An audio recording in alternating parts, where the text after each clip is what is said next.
Welcome to MMA Fancast. My name is Luke Payson, and I'm honored to have returning guest of the show and undefeated pro MMA fighter, Wendy Bonesaw Anundson. Wendy, welcome back. Thank you. It's great to be here.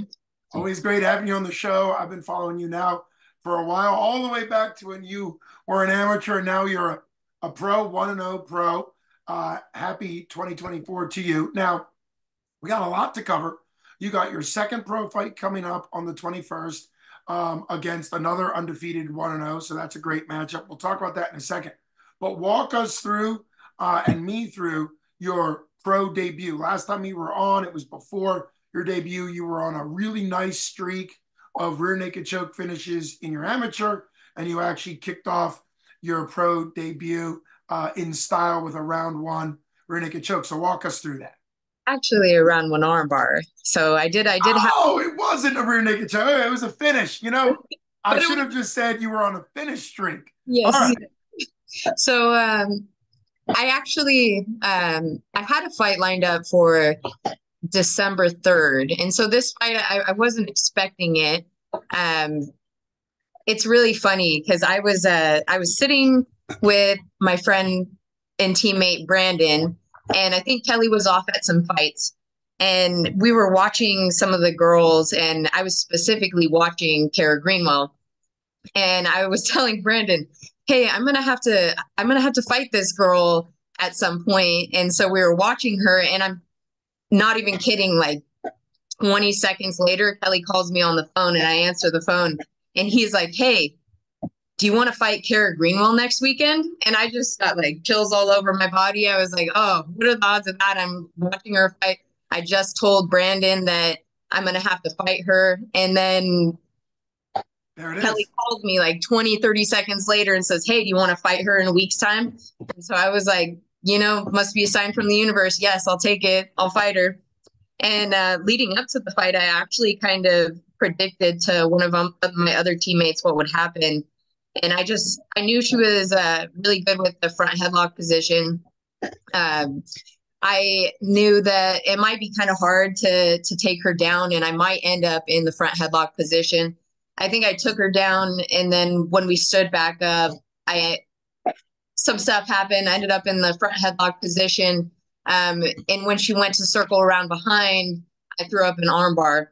Uh, and that's exactly what I told my teammate Austin too. So it was just kind of mind blowing for me. It was one of the cooler things that have happened to me because I said that I thought that might happen, and it ended up happening. So it was pretty cool. That is exceptionally cool. And it also goes towards training right, visualization, like knowing your body, knowing her, your opponent's strength in this case. A lot of times the strengths are going to come out in a fight, and you have to figure out how you're going to use that to your advantage. You can't always outstrength somebody in their own strength. Sometimes you have to, like you did, you have to find a way to use your strength against their strength. So, first round finish, I believe, although my memory wasn't exactly right during this interview, I believe you've been on a bit of a first round finish streak as well. Now, obviously, you've gone longer, but what was it like not even going the full 5 minutes of your first pro fight? It was pretty awesome. Like everybody loves having a first round finish because it's piece of cake. Just like done, over with. And then, like when you have to go deep into the rounds, and it gets pretty exhausting, and it really starts to test your mental fortitude. And I felt awesome. I was like, okay, I got out of this fight. I didn't get hurt.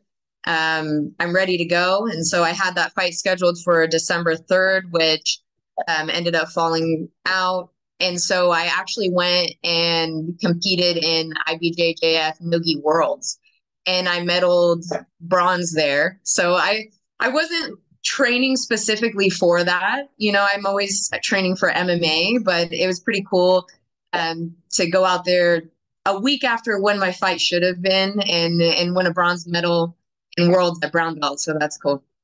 Wow, there's so much to unpack there. One of the things we've talked about for the whole time you've been coming on the show is the fact that at your skill level and weight class and being a female and all that, you either have to take a fight like right now, like you ended up doing, or sometimes fights fall through and you get these weird gaps. And I think in your amateur career, you ended up with 3 or 4 fights in like a month and a half or something right towards the end.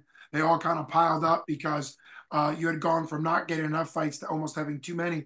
So it kind of just shows you and your husband Kelly like being willing to always be ready, taking your pro fight before what you thought was going to be your pro debut fight. So originally, because when you said on Facebook you were thinking you'd do two, ended up only being able to do one. But let's talk about the IBJF. That's a huge deal. Worlds is always a big deal. To be medaling at any belt rank is a big deal, but brown belt, that's one away from black. So that's really starting to be very competitive. What was it like? What stood out for you? What was the number of matches you had to do? Kind of walk us through that.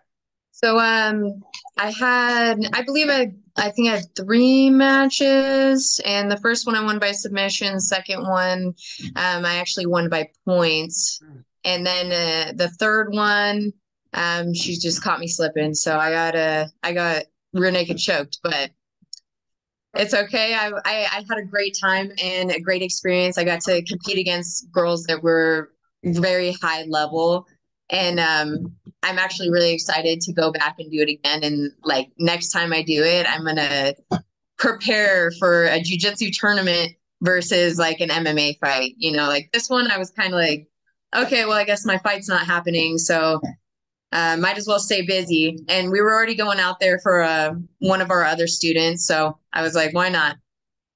Yeah, yeah, and of course that's part of MMA is that your specialty is mixed martial arts. For as long as MMA has been around, it originally started out as pure specialists fighting against each other. And what we found in the last 30 years is that MMA is its own sport. So people now specialize in MMA, typically doing no gi instead of even gi because it kind of keeps them more focused. So there's obviously still specialists out there in Muay Thai, boxing, kickboxing, judo, obviously wrestling. That's kind of a big deal. Uh, BJJ is a huge deal as a specialty, but it's hard to be a specialist and do MMA. So it's great that you made the most of your time out there. You talked a little bit about your gym, Battle Born BJJ, and going out to, where I believe that was Vegas. We're going to do this a little out of order, and we'll finish on your pro fight, the one coming up on the 21st. But talk about the gym. You and your husband moved the team. I'm trying to remember where were you. Where were you in Vegas? You were in Reno, Reno. Yeah. Nevada. Okay. Yeah. You were in Reno because we've talked about this on the show. You were in Reno, Nevada. Already had the gym moved out to where you are now, and I believe it's North or South Carolina. North Carolina. North Carolina. And but talk about the fact that the gym is growing, physically growing, and also in numbers growing. So what's that been like? So it is growing. It's been growing a lot. We had a lot of new members, so we actually had to expand the gym. So we tore down some walls, expanded the mat, so we have some more mat space because we were at the point where not everyone could roll on the mat at the same time, and still can't quite have everybody roll on the mat at the same time every night. But it's definitely nice to have a lot more space, and it actually lit up the room a lot too, so it's a lot easier to see too. So it's nice. It's nice. It's awesome. I have a lot of good training partners now, and I'm really looking forward to the future with all that. Yeah, just obviously you're still very much focused on your pro career. I had your husband Kelly on here for his retirement fight, which was really exciting for him to come out of retirement and do one last MMA fight, which was a smashing success, for him. But he had said on that really the gym is what he's focused on. That's his focus. I know you're also doing that as well. Let's ask the, I think, obvious question, but it can be good. When you are in the coach mindset, if you're in a corner or you're going with the team, like, wherever you're going, what's it like to be in the headspace of a coach where you're kind of analyzing things a little differently? And then how often do you find yourself doing that when you're then a fighter? And how does that kind of help one and the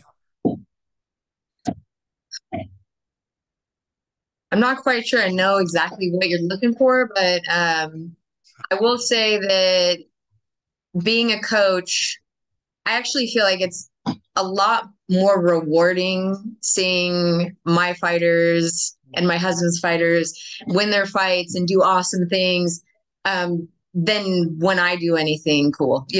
Like it feels great to see them succeeding and growing and getting better. And I love, I do love coaching. I love coaching. I love being there for them.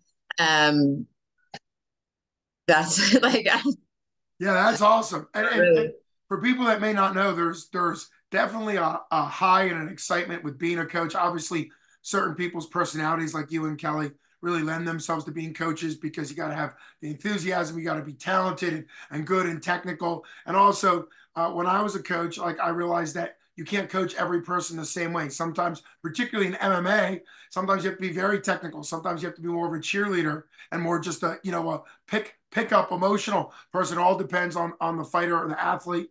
So it's very exciting, and I think it's great because you're currently pursuing your own pro career. To hear you say that, like there's a lot of reward out of coaching. Now, obviously, you've got great things to accomplish in your pro career. We'll get back to that now, but it's kind of fantastic that you're already sort of getting a lot emotionally out of being a coach. There's a lot of reward there. Developing people, seeing people develop and remembering when they learned something or when they had to unlearn a bad habit, or even you as a fighter when you do something in a fight and you realized, oh, you were drilling it over and over again to get it right. Like all those things are quite rewarding. and Now, I've said a lot of times too that I really think that coaching actually helps you get better, because then you have to really sit and think about what you're teaching. And if someone's not understanding certain concepts, you have to really break it down. And you're like, oh, okay, now I know this more in depth. So I feel like teaching, coaching has improved me as a fighter. yeah, and that's where I was going with my question that wasn't quite worded correctly. So you got there. Hey, that's Okay. wonderful. And it's really, these interviews are really about you expressing yourself. I'm just here to kind of throw things out. But I think I would encourage anybody in any sport that is purely a performer, a purely the athlete, to coach somebody, even if it's 7-year-olds. Coach somebody because, especially if it's kids, because it'll really reinforce kind of what you do right, as well as also kind of like you already mentioned, Wendy, the way you explain things can also then kind of trigger your own brain to go, oh, that's right. I could look for it there. I could look for it there, where maybe you weren't thinking about that before. Now, let's get to the fight coming up on the 21st. What are your thoughts about it? What can you tell us about that fight, the promotion? I know you've said on Facebook the goal is obviously to continue to win. I believe this one might be on UFC Fight Pass, and I believe there's kind of a focus to performing well with that audience. Yes, yeah. So I'm fighting Carson Nash on January 21st for Fury FC in Houston, Texas. So that's where my last fight was too. They're a great promotion. They are on UFC Fight Pass, so that's pretty cool too. And I'm really excited about it. I think that it's going to be a good fight, and I think that hopefully I'll get another first round finish. Well, yeah, of Hopefully. course. I mean, that's what you want to do. That's what you're kind of becoming a specialist in. You mentioned already having fought for them. What does it feel like? Good or bad? Maybe it's just the way it is. What's it like to have to pick up, fly, get out there, and kind of be the traveler part? Because a lot of fighting is traveling. Sometimes both parties are the away team, right? There's at the UFC level, there's times both fighters are kind of traveling there. Sometimes there's not a hometown. So, what was it like the last time to have to go out there and kind of? Do you like having to kind of have that the mental game before the game? The weight cut, but obviously the travel and managing all that, and not just being super close. Well, most of my fights were that way. So, um, for the most part, I think I've fought away and not near. So I'm pretty used to it, I think. And I don't really think about it actually because it just seems like it's normal to me to go travel and do the weight cut and then fight. So I'm uh I'm just used to it, I think. It seems normal. That's great. That's great. Now I know your opponents want to know. You want to know. You mentioned that you'd love to get a first round finish. Um, is your like is your mindset developing with all of these? Because you had a ton. We're not talking about them tonight because we've talked a lot about them. But you had a ton of amateur fights. That was obviously, the mindset and the coaching style of Kelly, your husband, to really like. I'm sure there was a lot of things behind the scenes that you were kind of looking to improve upon it and figure out. Like some coaches really rush towards pro, and that's if that works for them and their fighters, whereas you really develop. So what's it like now that you've really kind of understood yourself and know your style? And what do you see kind of working out for you in your fight? Well, most of my fights ended pretty quickly. I think I had one fight that went the full 5 rounds. So when it ends pretty quickly, then you're not getting as much cage time experience, I guess. And so um, as an amateur, I wanted to have as much experience as possible before I went pro so that I would feel confident. And all of that mat time experience has translated over really well. Um, and like, even though most of my fights are wrestling and grappling, um, I still work on my striking just as much as my wrestling and my grappling. So it's taken a little bit of time. I mean, I'm 29 years old, and now is really the time to go, you know. And I started fighting in 2020, I believe. So I busted out a bunch of fights really fast and tried to get as much experience as I could in a short amount of time, um, so that I would be ready. A lot of these girls I've seen have been fighting since like 2016. Their fights are so spread apart, but I feel like fighting back to back to back to back actually makes you get better a little bit faster because you have to uh, stay in the gym and keep training after your fight.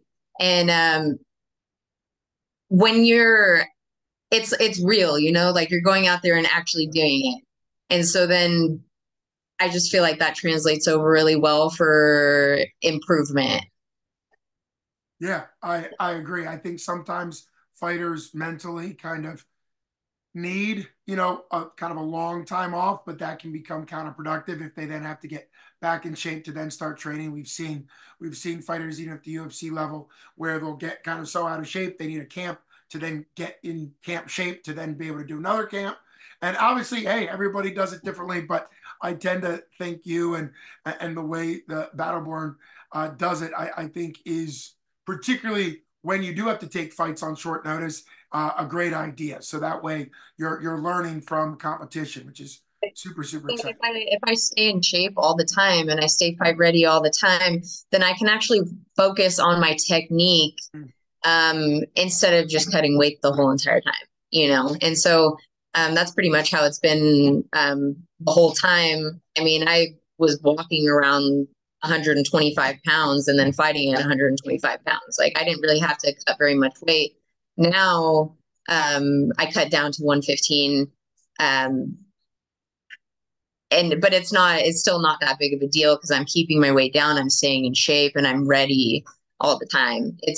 When you have to cut weight, you just can't focus on it's hard to focus on getting better. Sure.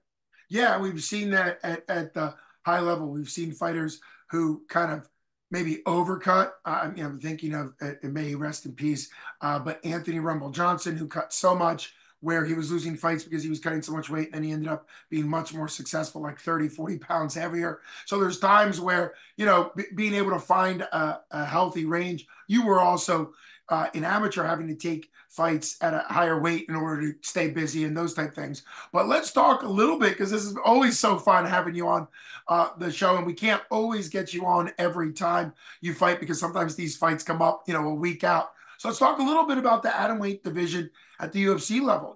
Obviously you are a coach, you're a fighter, you're obviously studying the ladies at the top. So who do you kind of really like as far as a fighter that you really enjoy watching or that you're kind of learning from at the UFC atomweight level? And then do you see any like similarities for where you could potentially at some point jump in to that division? I do definitely watch other women at, and it's actually strawweight now that I'm thinking Oh, about it. Strawweight. it's not But straw.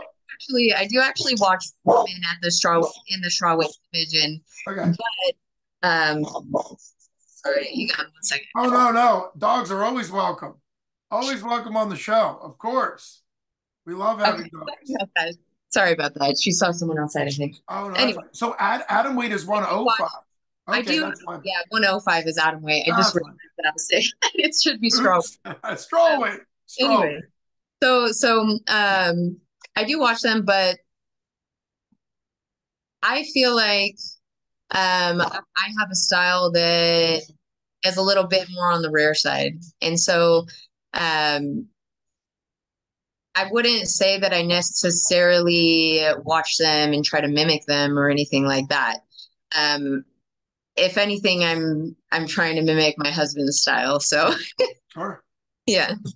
Well, then the question for the UFC would then be, do you find yourself, and I think the answer is going to be yes, but do you find yourself then, instead of trying to mimic the pro UFC fighters in your mind, do you find yourself kind of fighting them mentally? Like you're watching a fight and you start thinking, how would I match up? How would your style or your husband's style work against them? And how is that mentally? Are you seeing openings where you really think you could be competitive and getting wins against the people that, yeah, I mean, you could be there pretty soon because you take fights and you're explosive. So what's that like? Kind of mentally fighting the fighters as you're watching them.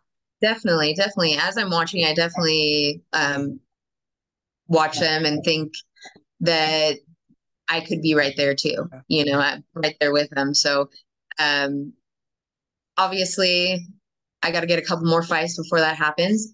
But I'm definitely doing the mental reps. I'm watching. I'm looking for weak points and stuff, and where I could capitalize.